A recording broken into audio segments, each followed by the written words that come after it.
শুভেন্দু অধিকারী লক্ষণ শেখের রাজত্ব শেষ করেছি, এবার মমতা ব্যানার্জির রাজত্ব শেষ করব। আপনি ঘুরতে থাকুন, আপনাকে সবাই হ্যাঁ বলবে আর আমাকে চোখ মারবে। আপনার কাছ থেকে স্লিপ নেবে আর সকাল সকাল গিয়ে পদ্ম ফুলে ভোট দেবে। ইভিএম এ আমি 1 নম্বরে আছি, আপনাদের আশীর্বাদে 4 তারিখে আমি 1 নম্বরেই থাকবো।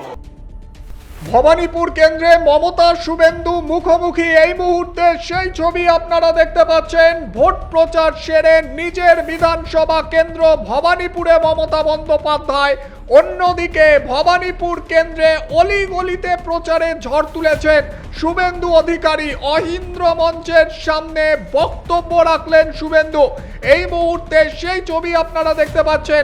একদিকে মমতা বন্দ্যোপাধ্যায়, অন্যদিকে শুভেন্দু অধিকারী। মমতা বন্দ্যোপাধ্যায় বৈঠক করছেন, রণকৌশল ঠিক করছেন কিভাবে প্রচার হবে ভবানীপুর কেন্দ্রে। হাতে গোনা আর মাত্র কয়েকদিন, এবার ভবানীপুর কেন্দ্রে প্রচারে ঝড় তুলবেন মমতা। সঙ্গে পথসভা, পাশাপাশি মিছিল করার কথা রয়েছে মমতা বন্দ্যোপাধ্যায়ের। বিভিন্ন সম্প্রদায়ের মানুষজনের সঙ্গে বৈঠকে মমতা বন্দ্যোপাধ্যায়। অন্যদিকে প্রচারে ঝড় তুলেছেন শুভেন্দু অধিকারী। অহিন্দ্র মঞ্চের সামনে বক্তব্য রাখছেন শুভেন্দু। সরাসরি শুনব।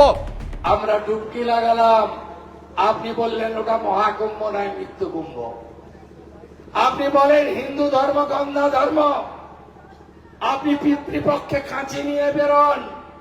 পিতৃপক্ষে হিন্দুরা কোনো শুভ কাজ করে না। আপনি কি বলেছেন? কালীঘাট মন্দির আপনি বানিয়েছেন, আপনি বানিয়েছেন। আপনি বলেন না মাইকে, কালীঘাট মন্দির আমি বানিয়েছি, দক্ষিণেশ্বর আমি বানিয়েছি, তারাপীঠ আমি বানিয়েছি, জলপেশ আমি বানিয়েছি, ললাটেশ্বরী আমি বানিয়েছি, সব উনি বানিয়েছেন। রানী রাসমণি কোনোটা বানায়নি, স্বামী বিবেকানন্দ কিছু বানায়নি, মহাপ্রভু চৈতন্য দেবের কোনো ভূমিকা নেই। সব আপনি আপনি আপনি। কবে দেখা যাবে আপনি বলবেন এই বিশ্ব আমি সৃষ্টি করি?